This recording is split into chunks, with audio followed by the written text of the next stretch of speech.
I suppose every nation throughout history has its folk heroes, its national heroes drawn from the history of that particular country. Of course, in the United States, we are no exception. We remember such great figures as George Washington, Abraham Lincoln, Davy Crockett, Daniel Boone, Susan B. Anthony, Harriet Tubman, Sojourner Truth, and so on. Their stories, sometimes exaggerated, but whether biographical or exaggerated, they encompass the identity of our nation. As a people of faith, we have our heroes as well, and we honor them as the saints. And the feast that we celebrate today is the feast of all the saints, not one in particular, but the whole collective, the whole communion of saints that we honor. Our heroes, which include our founding fathers and the 12 apostles, and great examples of holiness, of what it means to be a person of the Catholic faith and a follower of Christ from all walks of life, in which there is really no saint that is excluded, that we can't identify with, in various characters, various professions, various vocations, all of which is encompassed in the prime example of the saints, the Blessed Virgin Mary, who is our first example of what it means to hear the Word of God and keep it. But I often wonder, do we look at the saints as real people? We have great devotion to them. We often see iconic images of them. But do we see them as real people? Not just walking around acting holy, whatever that means, like mind-numbed robots or devoid of personality. Do we see these people as real people with real lives and real circumstances around which they worked to live that gospel? One example I remember from a couple of years ago, I remember on the occasion when the parents of St. Therese of Lisieux were canonized saints together as a married couple. Someone said to me, "Isn't it wonderful, finally the church has a married couple who are saints?" To which I rather ironically said, "Well, Mary and Joseph weren't good enough for you?" Not to downplay the important example of Teresa's parents, but do we see the Blessed Mother in our devotion and our honor of her, not just as a mother, the mother of Jesus, the mother of God, but as a wife? Joseph as a husband who had to undergo and deal with all the aspects of what it means to be a husband and a wife. Mary's virginity, of course, notwithstanding. These were real people who lived as a real couple in a real town. Joseph working to provide a living for his wife and the son he was raising.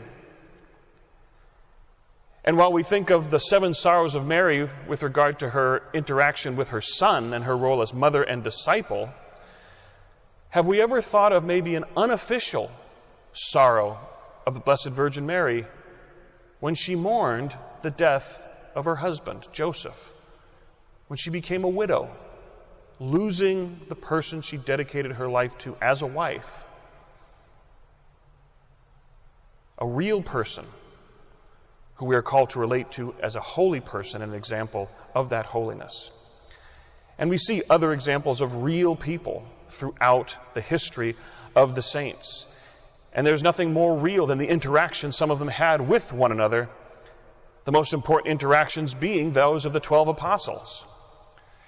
These men who Jesus established as the founding fathers of our faith. And we remember Jesus did not establish the church on a benevolent dictatorship of the Petrine authority, but the collective leadership of a college of apostles, as an apostolic church with Peter as the unifying head. But we see just what different personalities they were, just of the ones who were prominent in the Gospels. Peter, how he denied. Thomas, how he asked questions to the point of being called a doubter. These were all very, very different men. And sometimes I like to think that the evangelists, Matthew, Mark, Luke, and John, remembered and gave accounts of Jesus calling Peter to task, probably because the other apostles were also doing that on a regular basis. But they had a very real relationship. They had real disagreements. They had real discussions as to how to move forward in putting forth this faith to the world as they went out to make disciples of all the nations, giving of their lives at different parts of the known world at that time. We see the interaction of saints such as St. Francis of Assisi and St. Dominic, who, while they established two different religious orders that are now powerhouse orders in our church today, were nonetheless contemporaries who perhaps knew each other. They say they were waiting both together to see the Holy Father to give approval to their respective religious communities that they were establishing. But these were colleagues, and you wonder what discussions they had with each other about the establishment, the virtues, the values, and the needs of the church that they hoped to fulfill in establishing the Dominicans and the Franciscans. And just among the Franciscans, the interaction there must have been between St. Francis and St. Clare, two companions, very good friends. Clare being the founder of the Poor Clares, having that influence, but having a very real human interaction between the two. We look at the founders of the Jesuit community, 7 men. We tend to think of Ignatius of Loyola because he was the first of the superiors, but there were 7 men who established that community, another of which is a saint, Francis Xavier. And the interaction and the relationship he must have had with his colleagues before making the momentous decision to take his leave of them in order to preach to the Far East, maintaining fidelity to that Jesuit community he had helped to establish. Real people who had real lives and lived that faith in real ways. And a personal favorite of mine is St. Thomas More, a historical figure who worked with historical people, Henry VIII being, of course, one of them. But a man who lived at a time in which there was great division in the church, had to deal and grapple with his loyalty to the Catholic Church at a time when his nation was breaking away from the Catholic Church, and his once very good friend, the king, setting himself up as the head and supreme head of the church in England. Thomas More worked very hard to be faithful to his faith and still be faithful to his king. He split hairs as a good lawyer would. I had the pleasure of reading a biography about him written by Peter Ackroyd, and it's masterful, his description of this man who had to deal with that circumstance and that situation in his country. He lost friends because of his fidelity to the church at a time when England was going Protestant. And in the end, he gave his life, being beheaded at the behest of his once good friend, King Henry VIII, for whom he had served as Chancellor, declaring, "I die the King's good servant, but God's first." Truly, a man for all seasons, as the play about him describes him. And truly an example for us as Catholic people in this day and age, in this most immediate time in our own nation's history in which the Church finds itself moving and working. A time of great tension in which citizens are very anxious in the days to come, not only because of the pandemic that we've been enduring and having to adjust our lives to, some getting very, very hot to trot for it to come to an end, but also for the very contentious election that will be taking place in the next few days. We've seen great division in our nation because of political differences, even within our church. How many here perhaps have lost friends because of political convictions and passions? I know I have. How many here have truly tried to struggle with one's political convictions and one's Catholic faith, as Thomas More had to face? But we as a people of faith are called to look at the examples from our history, and especially the examples of our church, to see that hopefully nothing will supersede our identity as a Catholic people. And that is our faith that unites us, even if we do have bitter differences with regard to our socio-political outlook. We have examples of our history in which people have overcome that, not the least of which were 2 of our own founding fathers, Thomas Jefferson and John Adams, 2 men who were present in writing our own Declaration of Independence, but who eventually became bitter rivals politically, one as president, one as vice president, eventually as president, the 2nd and 3rd presidents of the United States. They had a real falling out because of their politics. But later on in life, after the death of Abigail Adams, John Adams and a fellow widower, Thomas Jefferson, began to correspond with each other in letters that have become legendary and among the greatest pieces of historical literature of our nation. And we celebrate the deep friendship these men developed, expressed in these letters between the two of them. Men who were able to overcome their bitter rivalry, to identify with each other as Americans, and in the end, die on the same day. July 4th, 1826, the 50th anniversary of the Declaration of Independence. John Adams, his last words were said to have been, "Thomas Jefferson still survives," not knowing that Thomas Jefferson had died earlier that day.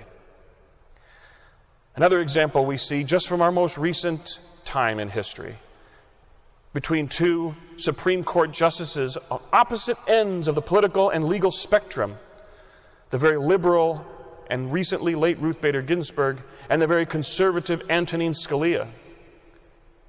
Despite their differences legally and politically, nothing was too powerful to stop these two from becoming very, very good friends as colleagues on the Supreme Court. Their legal differences and political differences could not overcome what developed to be a very moving and touching friendship that was talked about extensively at the recent death of Ruth Bader Ginsburg. We see examples of this just from figures of our nation's history, but we see many examples of that from our church's history. Rivalries, even between the saints, sometimes bitter disagreements, but nothing was able to overcome the common faith that they shared. Perhaps the most celebrated tradition of rivalry is Saints Peter and St. Paul themselves. Imagine St. Paul, such an educated and learned scholar, what it must have been for him to succumb to the unifying leadership of a fisherman. And even in one occasion, while it was known that he and Peter were on opposite sides with regard to the great debate in the Council of Jerusalem that we read about in the Acts of the Apostles, there's one passage in which St. Paul says that Peter had acted in such a way that he said, I rushed up to Antioch and opposed Cephas, meaning Peter. I opposed Cephas to his face because he was wrong. And yet that's the dynamic that Jesus established among the apostles. Men who could disagree. Men could have some knockdown, drag-out debates, and yet still remain faithful to the call that Jesus gave them as our founding fathers, the apostles who established our church. We saw some of that reflected in the last few days with the words last week of the Holy Father regarding civil unions, and seeing bishops throughout the world calling him to task, calling him out, which is nothing new that we've seen throughout history. Even Pope Benedict, when he was meeting with a group of American bishops in his visit in Washington, D.C., had one older bishop, the oldest bishop in the United States, I forget his name, stood up, and before asking his question, he said, "You and I, Holy Father, have had a number of very strong disagreements over the years, haven't we?" To which Pope Benedict kind of smiled and winked and said, "Yes, we've had some lively discussions, haven't we?" This is nothing new. We've seen that all throughout. But that didn't stop the two from being colleagues as bishops and shepherds of our church. Just a few hundred years after Peter and Paul, there's a very celebrated rivalry of two saints, Pope St. Callistus I and St. Hippolytus. So bitter was that rivalry that when Callistus was chosen to be the Bishop of Rome, Hippolytus set himself up as an anti-pope to oppose Callistus. Now, yes, he's still a saint because obviously he reconciled and died a martyr's death. But still, he and Callistus had a very lively discussion on the future of the celebration of the very Mass itself and what language it should be in. Should it be in the traditional language at which it's always been celebrated, or the language of the people? Pope Callistus felt it should be in the language that the people spoke. Hippolytus, it should be in the traditional language being Greek, and the vernacular at that time being Latin. And Hippolytus, who is known for having written the second Eucharistic prayer, which we have in our church. Nothing stopped these men from overcoming that difference to be faithful leaders of the church and two great saints. There are others that we've seen, including two other great ones. St. Augustine and St. Jerome had a strong disagreement when it came to translating the Bible into Latin as to which ancient text should be used. Augustine believed that since the New Testament was written originally in Greek, that the ancient Greek translation of the Old Testament should be the translation from which the Vulgate Latin is worked. Whereas Jerome said, no, it should be the original Hebrew language. And so you had the rivalries between some saints, sometimes very bitter disagreements. And yet, we see in them the example of the faith unifying us. And let that be an example for us as Catholic people in the midst of a very political time of great turmoil in our country. That when all this is blown over, when the pandemic is finished and the election is done, regardless of how it turns out, let us always return to what unites us as a people of faith and see the example from our heroes from history and our heroes from our church's history, the people we know and celebrate as the saints. That regardless of the fact that, yes, let's face it, we're all of one church, but we're not all going to agree on everything, and we're not all going to get along. We still can be united as a people of faith and go forth to be those saints we are called to be as we honor and celebrate the saints from our own history, whose lives we seek to emulate, and whose example of unity and strength of faith we hope, by God's grace, to follow.